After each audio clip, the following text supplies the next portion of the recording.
কি মনে হয় যে এই যে ব্যাংক লুট হয়ে যাওয়ার জন্য কি আসলে দ্রুত বিচার করা উচিত কিনা? হ্যাঁ, দেখেন দ্রুত বিচার কেন, বহু বছরের মামলা ফাইল কিন্তু এগুলি স্তূপাকারে রয়ে গেছে। এইটা যদি শুরু করে শেষ করে আনতে আনতে আনতে আবার দেখবেন নতুন আরো মামলা হয়ে গেছে। সেটাই জন্য জোর দেওয়া হচ্ছে যে আপনি এই ঋণ আদালতের মামলাগুলো দ্রুত নিষ্পত্তির জন্য আলাদা একটা বেঞ্চ করে আর আরো বেশি করে বিচারক নিয়োগ দেন, বিচারক ওই বেঞ্চের মধ্যে নিয়ে এসে দ্রুত এগুলো নিষ্পত্তি করেন। কিন্তু এখানে সমস্যা আছে যে যারা এই যে মামলাটা হওয়ার সাথে সাথেই তো স্টে অর্ডার নিয়ে নেয় তারা বিভিন্ন আইনের ফাঁক দিয়ে, আর ব্যাংকগুলো আর কিছুই করতে পারে না, আগাতে পারে না। কিন্তু আগাতে না পারলেও এগুলা তো আপনি ফেলে রাখার কোনো ইয়ে নাই। এই কারণেই তো আপনার এই যে এই টাকাগুলিও কিন্তু এই আটকে আছে, এই টাকা যে কবে ফেরত পাবে এটা কেউ জানে না। সুতরাং আপনার সেই জন্যই এখন এই সরকারই দেখাতে পারে তাদের সদিচ্ছাটা বাস্তবে রূপান্তরিত করতে হলে। সম্প্রতি ইসলামী ব্যাংক নিয়ে বেশ আলোচনা হচ্ছে, সেই জায়গায় আপনার কাছে কি মনে হয় যে সরকারের কিভাবে ডিল করা উচিত? সরকার তো ডিল করার চেষ্টা করছে যে সেখানে নিয়োগ নিয়ে বিভিন্ন কিছু, এবং আমরা দেখছি যে এখানে একটা রাজনৈতিক মানে রাজনৈতিক প্রভাবেরও একটা বিষয় রয়েছে। তো এইগুলার থেকে পুরোপুরি বিচ্ছিন্ন একটা প্রফেশনাল বডি দিয়ে এটা পরিচালনা করতে হবে। ভিতরে যে যা যা হয়েছে সেই তথ্যগুলো যে সামনে আসছে সেটাকে বা আপনি কিভাবে দেখছেন?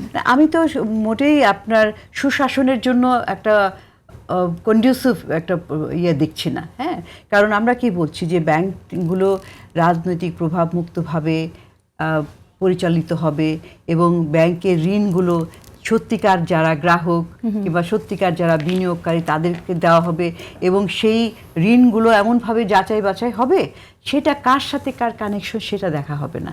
সে তার ব্যবসা বাণিজ্য করে সে সেটাকে কাজে লাগিয়ে কতখানি কর্মসংস্থান করতে পারছে এবং সে ফেরত দিচ্ছে কিভাবে, সেটাও একটা কাস্টমার বলে না ব্যাংকের যে আপনি কেওয়াইসি করা হয়েছে কিনা ঠিক মতো, কি ক্রাইটেরিয়া, ওই ক্রাইটেরিয়াগুলি পূরণ হচ্ছে কিনা।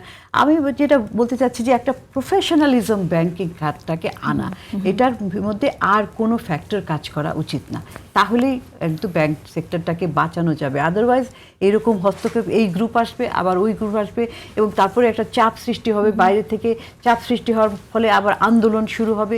তো এই ধরনের হলে তো একটা অস্থিতিশীলতা থাকবে। অস্থিতিশীল পরিবেশে কিছুই আগাতে পারে না, তাই না? রাইট।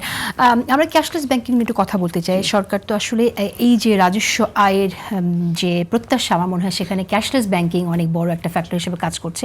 সেটাকে সফলভাবে ইমপ্লিমেন্ট করার ক্ষেত্রে আপনার কাছে কি মনে হয় কোন কোন বিষয়গুলোকে খুব গুরুত্বের সাথে বিবেচনা করা উচিত বা কি চ্যালেঞ্জ আপনি দেখেন? প্রথমেই হচ্ছে দেখেন আমাদের প্রযুক্তিগত একটা ব্যবহার, যে এই ব্যাংকিং খাতটাতে অনেক ব্যাংকই খুবই মানে পুরোপুরি তারা অটোমেটেড হয়ে আছে, কিন্তু তারপরেও আরও আধুনিক প্রযুক্তির একটা বিষয়।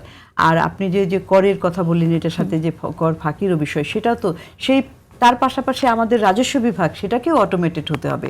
আধুনিক প্রযুক্তি ফুললি অটোমেটেড, এটা না জাস্ট আপনার অনলাইন আপনার ফর্ম দিলাম, ট্যাক্স ফর্ম সাবমিট করলাম, সেটা না, শুধু ডিজিটাইজেশন না, এবং এটার সাথে একটা ইন্টিগ্রেটেড পদ্ধতি যে তার আয় কত, সে তার ব্যাংকের সাথে তার পরিচয়পত্র, তার এগুলো সব একটা ইন্টিগ্রেট, বিদেশে যেরকম হয় যে সব কিছু ইন্টিগ্রেটেড ভাবে থাকা, এবং তারপরে আপনি যখন আইনটা করবেন যে ক্যাশ দিয়ে ট্রানজ্যাকশন টোটালি বন্ধ করে দেওয়া, হ্যাঁ, তো সেটার জন্য তো বললাম যে আমাদের প্রযুক্তিগত প্রিপারেশনটা খুব দরকার। এটার মধ্যে খুব একটা যে জটিল হবে তা না, কিন্তু প্রিপারেশন এটা হচ্ছে যে মানুষ সবাই আসলে প্রস্তুত কিনা সেটাই। হ্যাঁ, মানুষকেও প্রস্তুত করা, হ্যাঁ, প্রযুক্তিগত প্রস্তুতি এবং মানুষকেও প্রস্তুতি নেওয়া।